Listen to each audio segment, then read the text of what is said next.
Welcome to the Locked On Ole Miss pregame show. I am Stephen Willis, and I'm joined by John Macon Gillespie of the Grove Report. He's in the press box getting ready for the game. We had some news come out this morning with Jaxson Dart being named the starter. Chris Lowe reported that, but that honestly goes off of what John put out earlier in the week, and that goes off what everybody has been saying for weeks at a time. But that is the story of the day, and honestly, it's probably the right one, don't you think, John? Yeah, I do. I mean, you and I both knew that this was going to be the option, the answer. And yeah, I mean, I think based on what we've seen, I mean, he's earned this. I think he's earned the nod for week one, and I do think we'll see some of Spencer Sanders as well on Saturday. But I think as of now, Jaxson is still definitely the guy, and I think this just kind of bolsters that a little bit.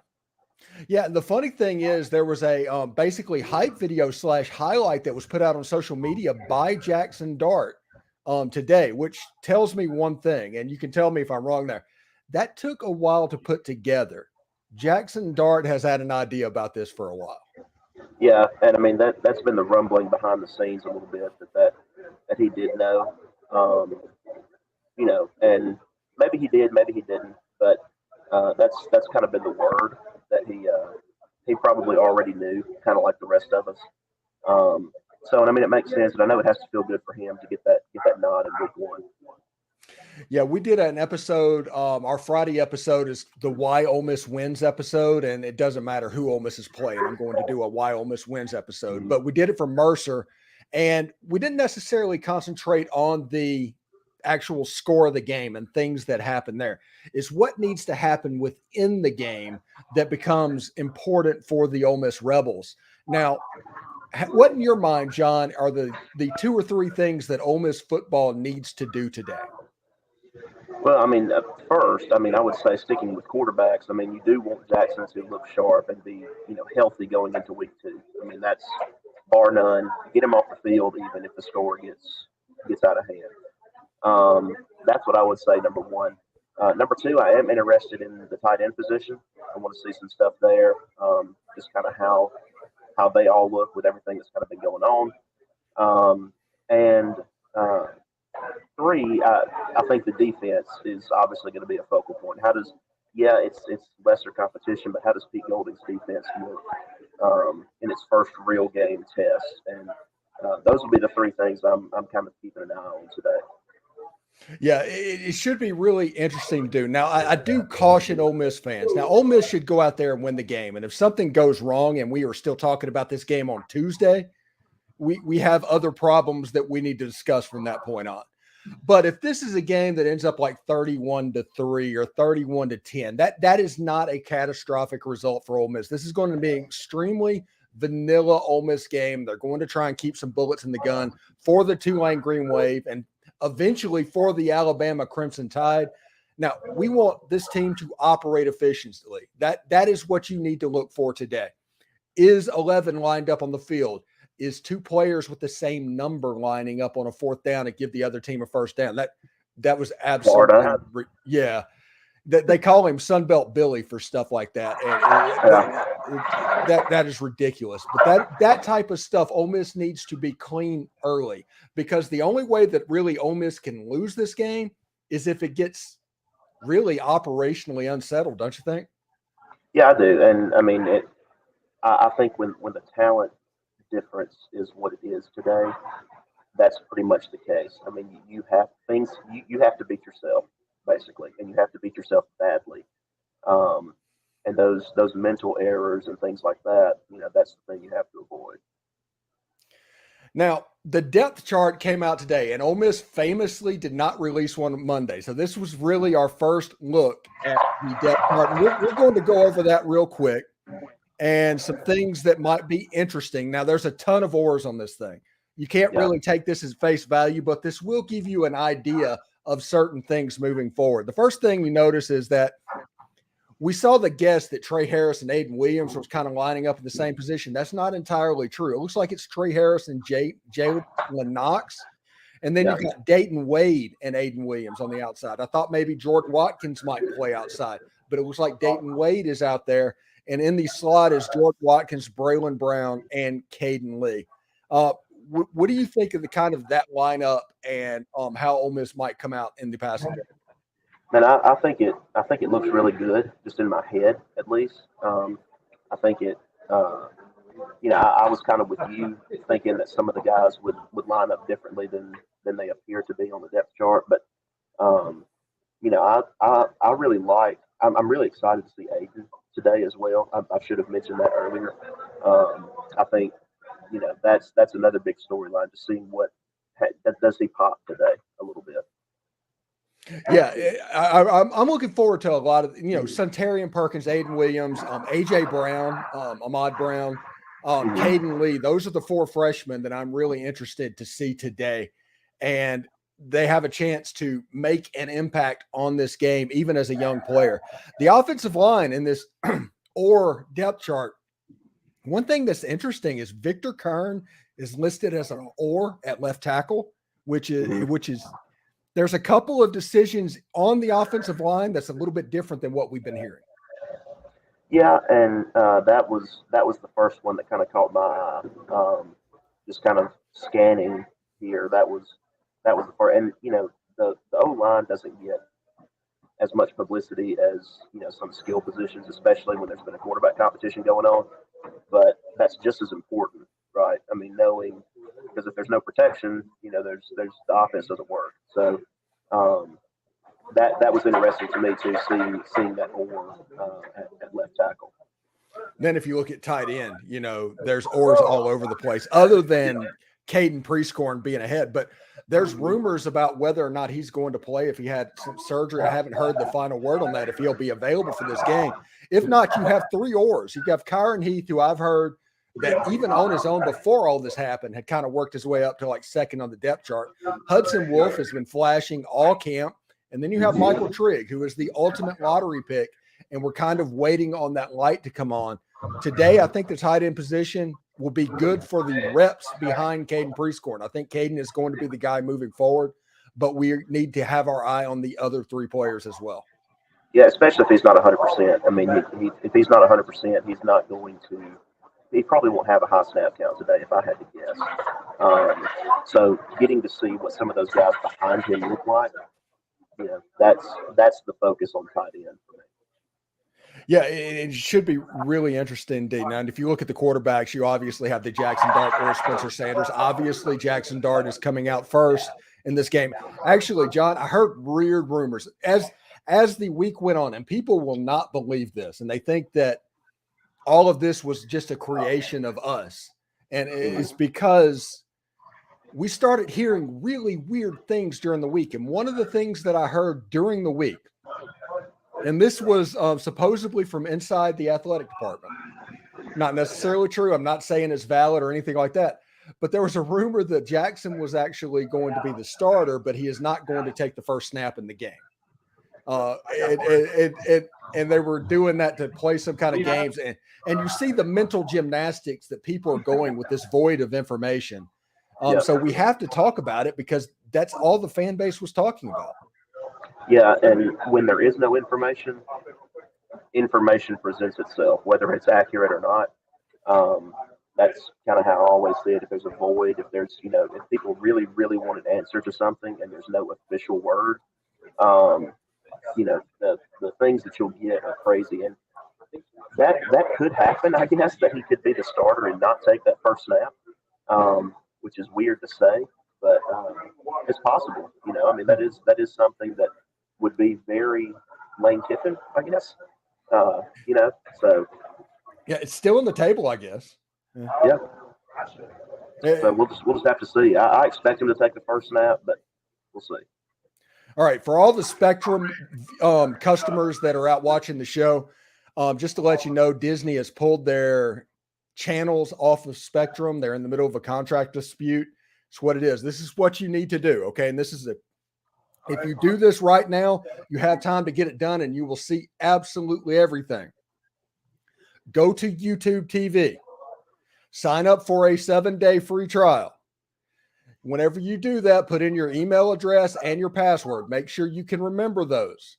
sign up for the package that has the SEC network. Look it up. You can figure it out online. It's fairly easy to do. But with that free trial, after you get that password and you are in the YouTube TV system, go to the ESPN app. Log in using your YouTube username and password that you just put in as YouTube TV, and you will have access to SEC Network Plus. Either that, or you can just sign up for ESPN Plus just as a standalone, and you'll be able to watch the game that way. So many hoops to jump through these days. Yeah, exactly. Watch stuff, It's a whole bunch of weird things going on. Now, we talked about the offense, and this has been a very offensive-centric show, and we're going to let you go here in just a little bit, obviously, because you got a job to do. But the defense, this is the debut of Pete Golding. Mm-hmm. And if you look at the defense, that is actually an area that it kind of lines up the way that we thought it would and what we were hearing. When you have like Cedric Johnson and JJ Pegues and Josh Harris and Jared Ivey on the front, that pretty comes out and does what you think it would do. And I think, and I'm guilty of this too, but I think that the defense may be a bigger storyline today than whatever we see at quarterback. I may be wrong there, but I am super interested just to see what that looks like. And you are right. I mean, the way the depth chart looks, I mean, that's the way that we kind of projected that it would, how we kind of expected it to look, which wasn't necessarily the case with the offense. So maybe that's a good sign. Maybe Pete Golding feels good about where he is. Maybe that's a good sign that we had good information, good eyes, whatever. But yeah, I did think that looking at it, that's kind of what I expected. Yeah, one really interesting thing is you have an aura between Deshaun Gaddy and Zamari Walton. Both of them have had really good camps. It looks like DeAndre Prince, they're going to do a field boundary type corner situation, it sounds like, because you have a group of people that are doing things and you have somebody like that. And I think DeAndre might be that boundary type corner. He's there with DeMarco Williams. But if you look at the probably front seven, I could have told you the starting lineup back in July. It's the weird that's how stable it's been for the front seven, I think. Yeah, which is pretty crazy to think that, because just 4 or 5 years ago, I don't feel like that was the case at all. No. It's amazing how things have stabilized with that unit itself. But talking about the defensive backs, and we were just talking about that, two players that I think Ole Miss fans need to pay attention to that maybe they haven't been, because DeAndre Prince and Zamari Walton, even Deshaun Gaddy are going to get the headlines, but Trey Washington has had a really good camp and he has a chance to play a whole bunch. And I think everybody needs to pay attention to TJ Young. It's spelled Teja, but it's pronounced TJ, I think. And he is somebody that last season had 4 pick sixes. He is somebody who's extremely athletic, and he is going to be an energy type player for the Ole Miss defense. And I think he has a chance to be pretty good. Yeah, I agree. And all reports out of camp seem to indicate that he may be the real deal. All right. Before we get out of here, let's talk about the specialist real quick. The kickoff specialist is Caden Davis. He's the transfer from Texas A&M. Plays kicker Caden Costa. Again, as soon as the transfers happened, we knew how that would go. Punter, Frazier Mason, that's about the same. Long snapper, Frazier Mason will be the holder this year when last year was Kincaid Dent. That's something we probably need to keep an eye on. Kick returns, Dayton Wade and Ulysses Bentley. Punt return, Jordan Watkins and Dayton Wade. What do you think about that? Punt return is always interesting to me, because no matter what the situation is, I always hold my breath a little bit, because it seems like muffs have become more common these days. But I think it's a pretty solid group to be able to handle your kickoffs and punts and punt returns and everything. And some of that may be fluid as the season goes on, and a lot of times it is, as far as the return specialists. So, but as of now, I mean, I think that's probably the right move for both of those spots. All right, before we get out of here, what's your last thoughts on this game sitting up in the press box? Man, I'm excited. It's been a long time coming. I always love the first game of the year. getting back in the groove of things. And even though it's not a marquee matchup necessarily, I'm super excited about it. And I'm just really interested to see the ins and outs of the game once again, and just be back in football season. I mean, I know that sounds emotional. That may not have been what you were looking for, but that's just how I feel. Hey, since the Texas Bowl and the way that bad taste that was in our mouth after the Texas Bowl, we've been trying to get rid of that for like 9 months at this point. Mm-hmm. So it's all been built up, and it's all like you take it up to 11 with anticipation, and everything is about to be done in about an hour. We are about an hour right now away from kickoff, and it should be pretty impressive indeed. But anyway, thank you very much, John, and I will see you later, bud. All right. I appreciate it, Stephen. Thank you. All right.